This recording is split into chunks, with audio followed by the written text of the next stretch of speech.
Welcome to the Transforming Healthcare Coaching Podcast, where we bring you guidance and coaching perspectives so that you can level up in your life and work. Hi there. Welcome to the Transforming Healthcare Coaching Podcast. We want healthcare to be different. As coaches, we want all healthcare clinicians and leaders to thrive. Our goal is to provide you with valuable insights, expert interviews, and practical advice to empower you on your path to becoming a better version of you at work and life. I'm your host, Lillian Liang Emlet, and I'm joined each week by our incredible and diverse team of energy leadership coaches and guest speakers to bring you coaching perspectives to expand your awareness and inspire you to action. We believe that by empowering each individual within the healthcare community, we can create a ripple effect of positive change. And we look forward to the journey with you from Transforming Healthcare Coaching. And we're so lucky tonight to actually have Dr. Bradley Block here tonight of the Physician's Guide to Doctoring. And I'll just go to have him introduce himself. Thank you so much for inviting me on the show. I'm really excited to be here. Yeah, so I'm a private practice otolaryngologist. And as you mentioned, I host the Physician's Guide to Doctoring podcast, which is, as the tagline goes, everything we should have been learning while we were memorizing Krebs cycle. And as the show's been going on, because I've been doing it for 6 years now, almost 370 plus episodes, the show Ted Lasso came out and then ended. And one of the things that Ted Lasso would say is, I want to help these boys be the best version of themselves. So I stole that too. And now the tagline has evolved into helping physicians be the best versions of ourselves in and out of the exam room, because we really cover, either to my credit or to my detriment, we cover everything. We cover how to be a better boss, how to invest your money, how to be a better parent, how to be a better doctor, or what different specialists would want you to know, as we talked about, right, when you were on the show. So really it runs the gamut. Any questions that you might have. And you know what? If you have questions about either being a doctor in the office or out in the community living your life, and I haven't answered it in my 370 episodes, I want you to reach out to me and I'll get an expert on the show and we'll get those questions answered. I love that. And I think perhaps that's the reason why I gravitated towards you, mainly because you are very holistic, just like our coaching company is, in terms of everything potentially can be tweaked and improved. And it's that natural, continual curiosity to get better. Yes, we're definitely holistic and non-GMO and organic and pesticide free on the show. All I of us, love because I that. have guest hosts too, and all of them are also I all of love those that. things. So the title of today's podcast is Talking About Talking and Why Communication Matters. So it's like a part 2 continuation, except now it's continuing for us to talk about talking about why it matters so much to both of us. So I'm actually curious, tell us a bit about your professional and leadership roles as a physician, because I think that does influence the slant and also why you find communication to be so important. In my practice, one of the roles that I held previously was I was the head of our audiology committee. So at my practice, it's called ENT and Allergy Associates. We're the biggest, at least at time of this recording. Private equity has caused the coalescing of other ENT practices, but we're still physician owned and run. And I was the head of the audiology committee, which, and what I was getting to at the time, employed more audiologists than anyone in the country except the VA. So we had a huge audiology department, and I was like the physician liaison. And because it's hard to hire and keep audiologists, right? There aren't that many of them. One of my roles was keeping them satisfied in their positions, right? And so how do you be a better boss? And to your partners, how important it is. And so that was how I perceived my role in that. And I did that for 5 or 6 years, and then eventually stepped down from that position. And then the mantle that I took up was a different committee. So just a little background. The way my practice is run is we're, I think, 250 physicians at this point, both ENTs and allergists, and we have an elected board of physicians. We have a non-physician C-suite, but the board is physicians. And so any of the big decisions are made by them, and they have committees that help to guide them. So we have an electronic medical record committee and a website committee and marketing and all these different committees. And a couple of years ago, I established the patient satisfaction committee. And now it's on its second iteration, and patient satisfaction equals sign communication. So, what we're doing now is we're trying to help physicians, those who are interested, to be better communicators. And it's also meta, because it's communication within communication. If you're going to convince people about the importance and the fact that they can learn to be better communicators, you need to be able to effectively communicate about communication. It's been quite a journey. And coming from someone who was not really a very good communicator for most of my life. It wasn't something that I like developed until recently, until I came to the realization that it was a skill that I was deficient in, but could get better at it. And sometimes I'll show my wife an email because she's an amazing communicator. And I'll be like, hey, can you take a look at this? And she's like, it's so good. Like I'm getting better at it. It can be learned. It can be taught. This stuff can be, we all can get better. Love that. And when you and I spoke, we talked a bit about Vital Talk and the fact that as a teacher of communication skills, we try to explain and embody that to others. And it's funny how we're full grown adult physicians, and we actually finally have the light bulb moment that we actually can learn a new skill that involves both talking and eye contact and other nonverbals. And it's always amazing to me that we can, for example, like yourself, you can do surgery, and we think we can do surgery and learn that. And yeah, we forget that communication is a skill, just like a procedure. Because we think of these traits as being like ingrained, like you're either born with it or you're not. And because that kid that was funny in class in middle school grew up to be a funny adult, and it wasn't because they were born funny. It was because it happened early in that person's life. They realized they could get a reaction out of people by being funny. When you're younger, you're less inhibited, and so you're going to take more risks. And so they were able to figure out through trial and error what makes people laugh and what doesn't. And so then by the time you encounter that person again in high school, again in college, it seems like they're just the funny person, but it was something that they learned over time. So we may not be as funny as that person who spent a lifetime figuring it out, but we can definitely be funnier than we are now. And actually, that's something I have a few episodes on that, on utilizing humor as a physician, how to do it, how to save a bad joke. This is the kind of stuff I have on my show. I love that. And you also have mentioned the fact that as a leader, communication is really important with your team, with people of different disciplines, with a very large group. And then also, I think when we hear patient satisfaction, I feel like some hackles rise on some physicians' back of their necks because they also recognize certain things like Press Ganey scores and that they realize they're being measured to some degree. And the reality is, whether it be a quantitative index or it's something that's not really describable except via your patient reviews, they are important. And I think the only reason people are upset by them is mainly because it hits to our own personal nerve of we're a little bit afraid of what people might say. And we don't really get really great feedback. I'm really curious to hear and think about do you have any memorable moments in that leadership of others and getting feedback and your own personal growth as a communicator where you got really important feedback that was so actionable and has contributed to your being able to learn and become a better communicator? I don't mean to keep plugging my podcast, but that's really what it's all about. So anytime I'll have a challenging interaction, maybe a series of challenging interactions with patients where I'm like, I'll find myself in a situation where the patient's like perseverating on the same issue. And I'm not sure. I thought I explained it really well, and apparently I didn't. And they're still unsatisfied and the visit's not over. And I'll then take that, walk me through how to improve that situation.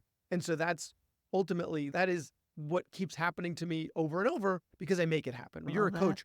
What I do is like each of those episodes is like an individual coaching session for me. And so there's another reason why I have guest hosts is because I don't want every episode to be from the questions of the perspective of a middle-aged private practice cis otolaryngologist, everything that is me. So I have people from different backgrounds and different perspectives that they can have their own episodes. So it's not just my questions that are being asked, but ultimately my episodes are my questions. I'm having trouble with this. What are we going to do? So if I can think of a specific incident, there are just so many of them because like when I had like Breaking Bad News, and I've had a couple of different episodes on that, and everyone's got their different perspective on it. And so you turn your own method, you create your own method from like a melange of your mentors.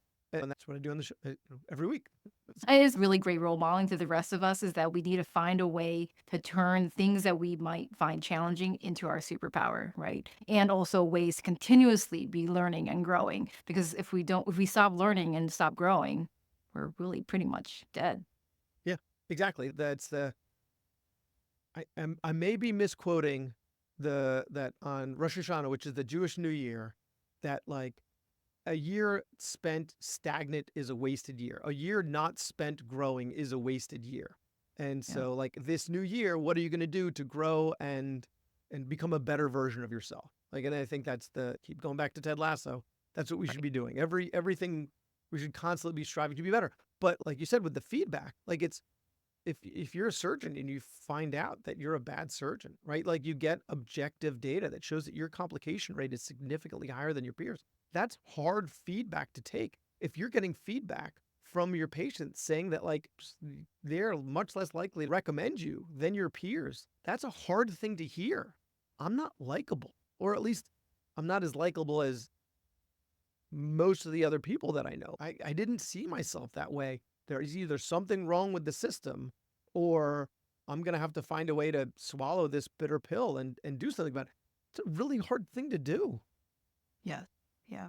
And what's amazing is that you walk the talk. So leaders are great leaders when they also walk the talk, so that people know that the people below them know that, hey, we're all on the same learning journey.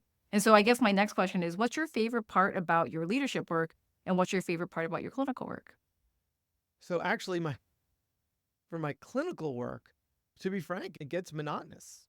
It's like when people are like, how's work going? I'm not telling them about my clinical work. One of the things I'm not doing in my work is I'm not pushing the envelope of what can be done as an otolaryngologist. I'm in the suburbs of New York City. There's a ton of academic centers where they're doing that actively. They're pushing the envelope of what can be done, right? I'm not doing any larynx transplants out here. So because I do the same things that I've always done, it stops being as intellectually stimulating as it once was. And so when people ask, how's work?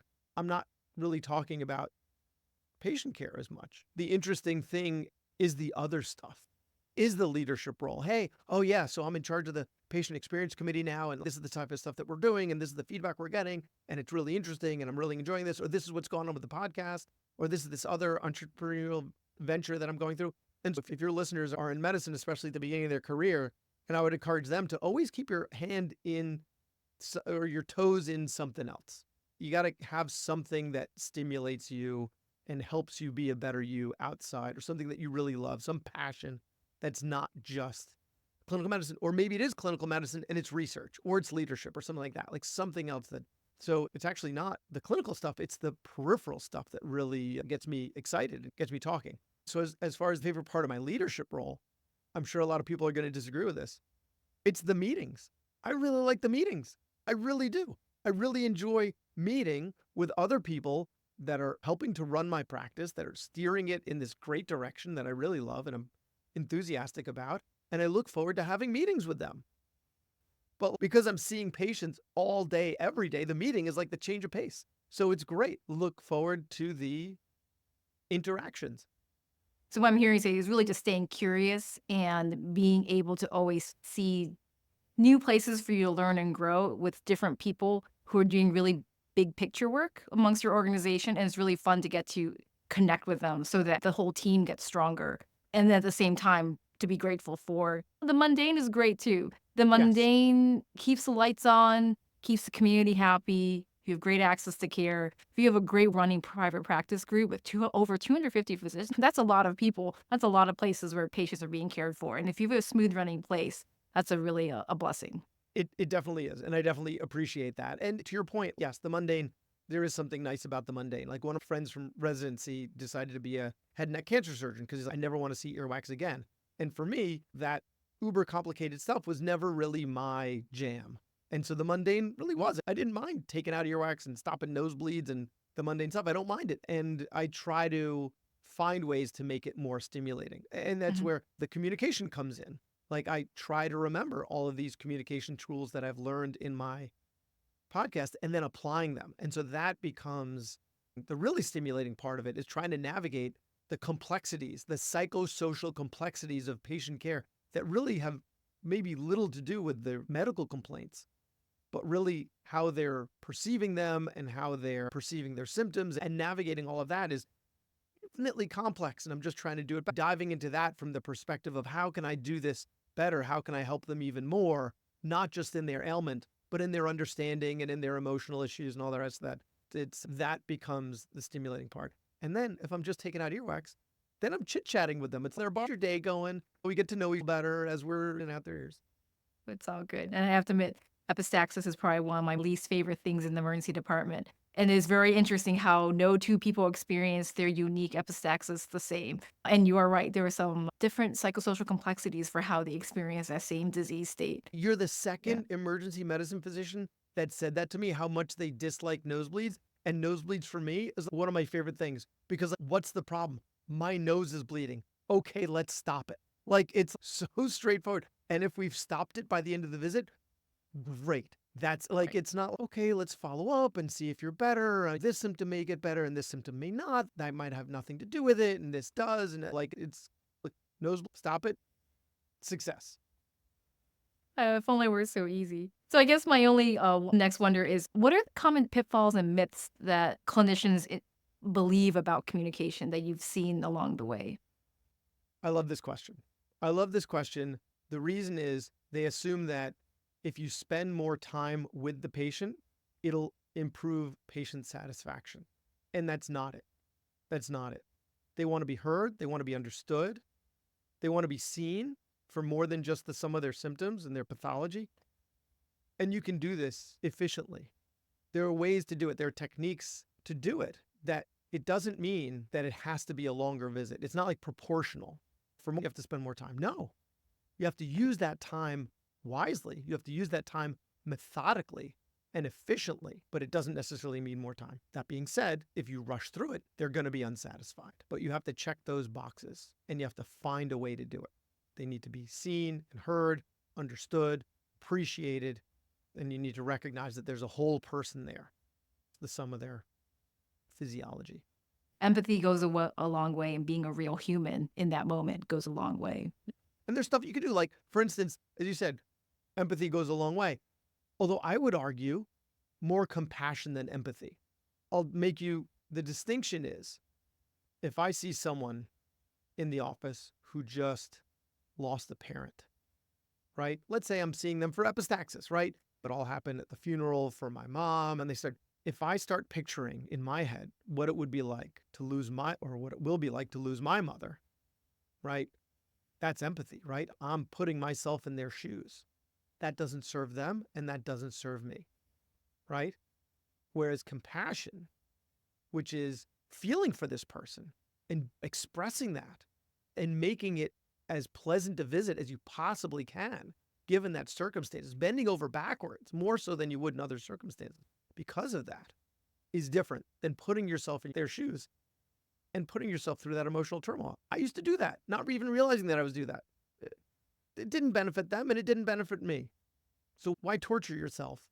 You're not helping the patient. So I think that it's important to make that distinction. But the other direction that I was going to go with showing the patient that you recognize that there's more of a person, there's an easy way to do that. It's efficient. What are they wearing? Are they wearing a necklace with something interesting on it? Earrings with a shirt with a saying? A keychain with something? Like, oh, hey, oh, that's a pretty neat keychain with a dog. You like dogs? Like something as quick as that. And it shows them that you care about the whole person in the room, not just their symptoms. Yes, you don't have to go down the rabbit hole of every dog they've had for the rest of their life, but just that simple expression, that simple question, and then you get on to the visit, right? Simple stuff like that. There's tons of stuff like that. You just inject into the visit. Those are great tips. Actually, as well as my next question was, what are some tips that we could improve, that we could all use to improve our communication, both with doctor, patient, or patient clinician, but also like on our teams and with other people that we're leading. I'm curious whether you have any other tips more in the leadership realm. Yeah. So also, always with the team, recognizing that there's more of a person there, right? Like you should know for the people you work with, do they have a significant other? Do they have kids? What do they like to do for their hobbies? You need to know more about these people so that you can then ask them about it so that they feel like you care about them and not just, did they do their job? They're going to be more likely to do their job if you demonstrate that you care about them. And you can't just care about them silently. Like they have to recognize that. There needs to be communication there. So that's one for leadership. Get to know them. Like we recently at my house, we had a pool party where my staff came over and just so everyone could hang out. See, I just assumed when they're not at work, they don't want to be at work. They want nothing to do with work. They just want to punch their clock and go home. Mhm. I was wrong. I was wrong. They wanted to hang out with each other in a social setting and it was great. And now I met some of their kids. So I have faces, I have names or faces to names and And it's just going to help the dynamic so much more because I can see them more as people because we had that social experience. So I think we're going to turn this into an annual thing. It's going to be great. So that's for leadership. For communication with the patients, another thing, I got this from a guy who wrote a book called How to Make People Like You in 90 Seconds or Less. And the best tip I got from him was when you look at the patients, notice their eye color. Like we're so obsessed, and we have to be with documentation, right? Ambient AI will take care of that, right? Be able to put the microphone on and it'll write the whole note for us, hopefully soon. But until then, you need to look patients in the eye for long enough to notice their eye color. If you haven't looked them in the eye long enough for them to know that you recognize, not just buried in your computer or you've gone to the physical exam. Look them in the eye long enough to notice their eye color. It's not communication. It actually is. It's nonverbal communication. It's nonverbal that shows them. While we're on nonverbal cues, if I may give another tip while I'm on it, is you're doing this really right now. You're expressing with your eyebrows. And so, no, really, like when you're talking to patients, like I have a tendency to not move my face very much. And my wife will tell me, Brad, fix your face. Like I'll be talking to someone. It's a running joke from when she took tennis lessons and her instructor told her, was actually telling her, fix your racket face. And she thought she was like sullen looking. No, she's Brad, fix your face. Because I will be completely like, I'll be playing with my kids and having a blast. And then the pictures I'll look like I'm miserable because I'm just not that expressive. So I have to turn it up so that they know that it makes me, a little more charismatic. Looks more like I care. And I'm not pretending, but I can, turn the volume up a little bit. These are genuine expressions, but a little more than I would normally have. So I'm raising my eyebrow, and it's really like the upper half of the face that needs to be. So it works in the age of masks. The upper half of the face is really where most of the expressions come from. So don't worry about mirroring and what you're doing with your whole body. That's too much, enough to think about. But just think, you know what? The upper half of your face, try to make it a little more expressive. And the patients are going to respond to that because they're going to recognize that what you're doing is you need to demonstrate two things. You need to demonstrate interest and authority. And you're going to demonstrate authority with your vocal tonality, like I am now, right? Like the staccato way that I'm speaking, I'm ending on a lower note than a higher note. So I'm like, what's the question, right? So the cadence of your speech. So vocal tonality is going to demonstrate authority, but interest you're going to be demonstrating through the upper half of your face. And that's really where you're going to want to use, like you did, really use those. You're not going to want to cut down on the Botox a little bit so that you can actually use the upper half of your face, and so the patients know that you care about them. And I think it's interesting in the culture since the Zoom and the pandemic, and so many meetings still now being held in virtual sort of spaces, and the culture of not having your video camera on is really interesting too, when some leadership really changes that dynamic when it's just video on, an icebreaker, a get to know you question, like spending time even in the virtual space to really craft with intention some connection as humans. And so really you've just given us all kinds of really great tips. I love the just look at them in the eye and actually know their eye color. And it's a great quiz, right? Because I think when we think about all the people we see in a particular day, do I actually know their eye color? You don't need to remember it and you don't need to document it. It's not like I think it was like disease or something like that where you get like copper deposition in the eye. I'm remembering this is 20 years ago, but like it's not part of your exam. But did I look long enough to notice their eye color? And if you didn't, then go ahead and do it now. Right. Yes. Yeah. Thank you. And I love how it really is transferable to all things that we do, right? Do we look at our staff in the eye? Do we look at other people on the Teams meeting or the Zoom meeting in the eye? Do we actually translate that in all encounters? Because I think that's probably where the first step is with great communication. Exactly. I am really, this has been a great 30 minutes. It flew by so quickly. I didn't know if you have anything you want to share as last parting words for our audience. So our audience is comprised of anyone in healthcare. So those physicians, nurses, NPs, PAs, PTs, OTs, anyone who's interested in becoming a better version of themselves. How can they find you? How can they work with you? So currently I'm not working with anybody. Like I'm not offering services. I think eventually I might start with some communication style teaching, like all this stuff that we talked about today and a whole lot more.